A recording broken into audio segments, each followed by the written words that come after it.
It's finally time. All we gotta do is pack up the dogs, take out the trash, and head out.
Lucy, come on.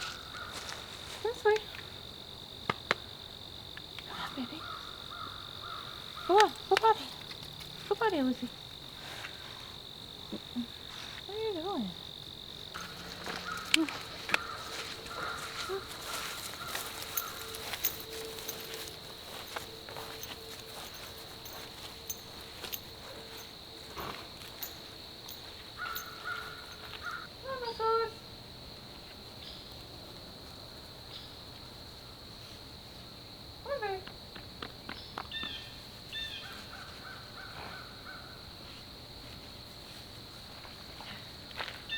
Anna, inside.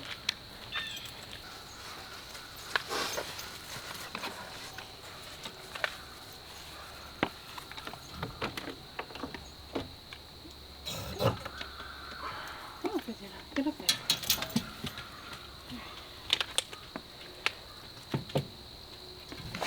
You got it? Okay.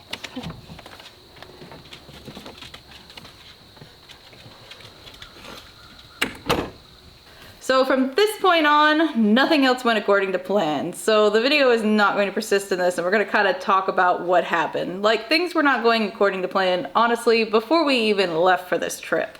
Before we left, I figured probably a good idea, since we're gonna be our first time really hauling anything heavy with the truck, to check out the spare tire. But he waited until like a couple days before we had to leave. I procrastinate a little too much, and that's a problem in my life. But anyway, so we pull it down, because for those who don't know, a spare tire on a truck is underneath the bed of the truck.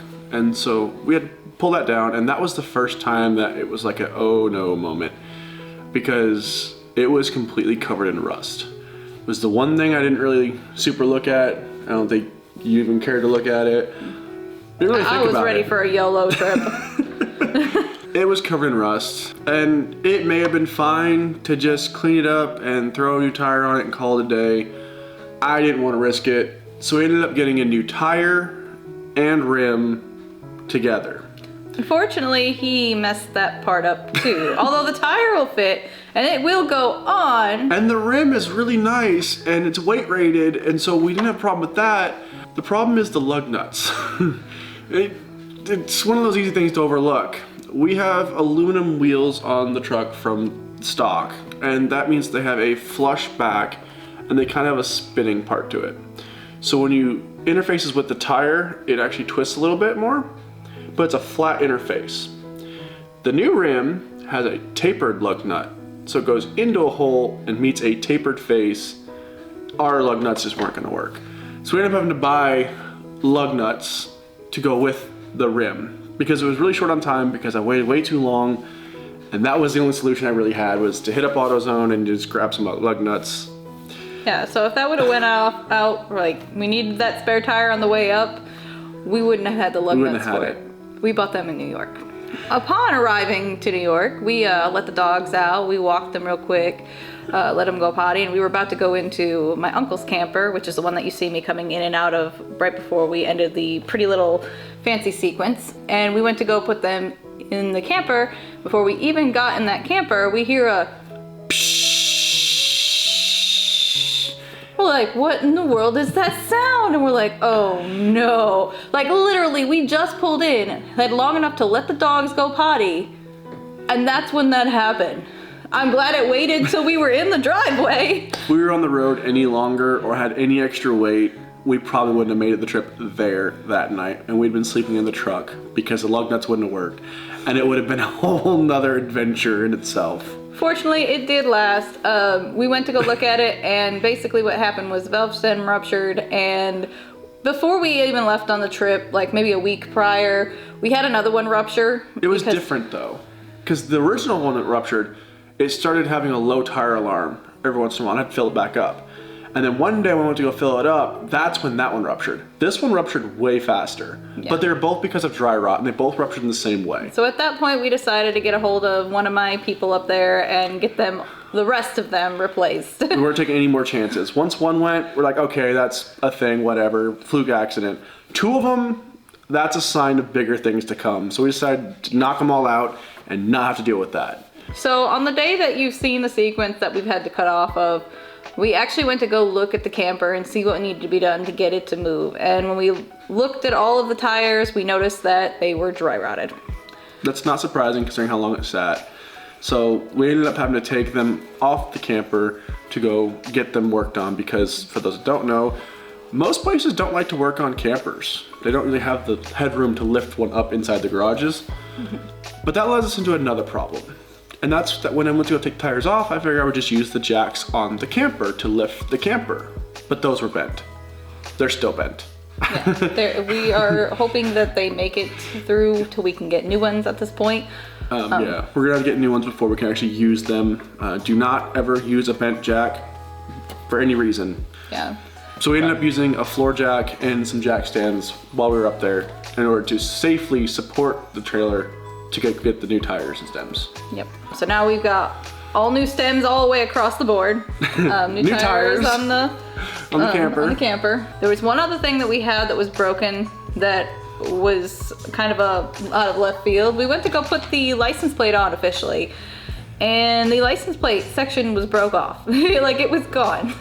But Bam, being the ingenuity kind of guy he is, fabric cobbled the solution, which was to take my Phillips head drill bit and create a hole in the plastic, and then zip tied the license plate to the new holes. Yeah, so for right now, that's how it's going to be on there. Until we can get a new bracket. For those that don't know, the bracket actually is part of the rear light for the brake light on the driver's side, and there's a clear spot underneath that allows the light to illuminate the license plate. For a license plate, they had to be illuminated, which is why we couldn't just zip tie it to the back spare tire like my original plan was. Yeah, no, I was not okay with that. I'm like, I want to be completely legal. We were supposed to leave like in the dark, like 1 o'clock in the morning, which we didn't end up leaving till like 6, 7, maybe even 8 o'clock. I don't remember. Because nothing went to plan in this. Nothing. So that being said, the trip back down, because now we were finally done with everything that we had to get together to get this thing down. We're finally on the road. Like nothing else could happen, right? Yes, so I was driving and I looked over and I noticed like a Class A big driving RV driving next to us, but they were kind of like halfway into the lane further. Yeah, further. Keeping their space over here. Yeah, and I'm like, what is going on? Why are they like that? So I kept going and I started looking in the mirror to see what I could see. I'm like, what are they doing, you know? And finally I noticed it. Our awning arm was bouncing around back there and I was like, oh my goodness, I hope it didn't hit them.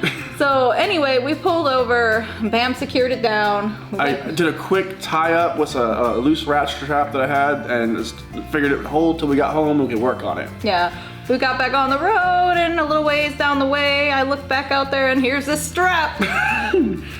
What I had attached the strap to, because it ended up being the hook side of it, ended up shifting and allowed the hook to unhook itself, and that was floating around. So instead of having an arm, we now had a hook hanging around. Oh, nothing's a problem. That's good. Yeah. So. ended up resecuring that in a way that it wouldn't come loose again. And it hasn't since. Yeah. Aside from that, the drive wasn't bad. I think I had all the major issues during my times when I was driving, which we took turns. He drove some, I drove some. For me, it was a breeze. The last thing that I had to deal with was just, this was the worst thing ever, because I'm already a nervous driver anyway, was I had a barrier on one side, a semi on another, and a road that was like this. So I'm like, got this big thing on the back going, and me, the truck going, and I'm like, just stay straight. Don't hit that, don't hit that, just trying to like not play pinball. Yeah, no, that was not my favorite. But we did make it back. We did get the RV parked. When we actually got it here, there was a few things that we noticed that got messed up in the trip, because of course when you're taking an RV somewhere, especially if you end up doing this a lot. Especially for the first time. Yeah, things shift around.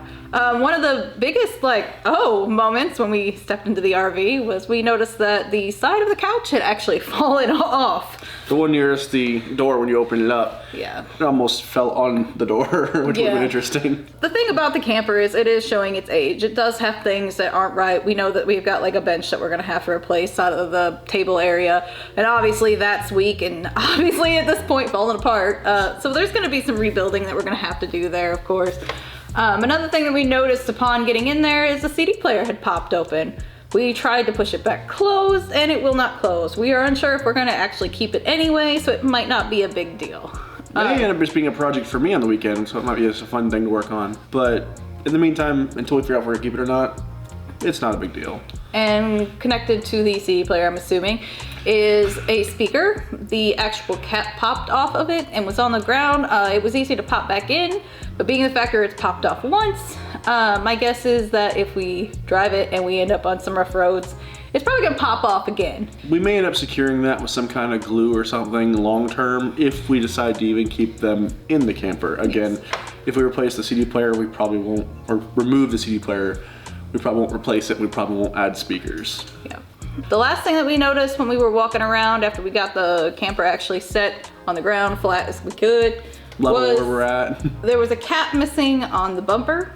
The rear bumper. And now that's a minor thing. Yeah, it's a minor thing. It's kind of cosmetic in most cases, except for RVs. It's kind of a very convenient place for what's called a stinky slinky.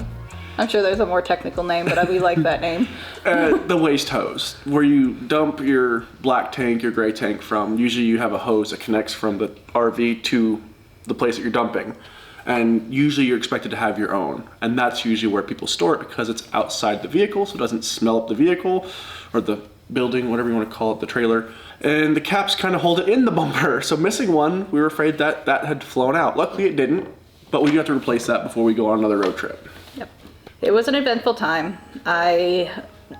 Some of it was me just wanting to prioritize time with my friends and family because that's what that time is for. Having to mess with the camper did take a lot of time from that as is. Obviously the other part of that was just all the things that we had to get taken care of. So unfortunately, this is how we had to conclude this video. That being said though, the camper is down here. We can officially start working on it and start making it home.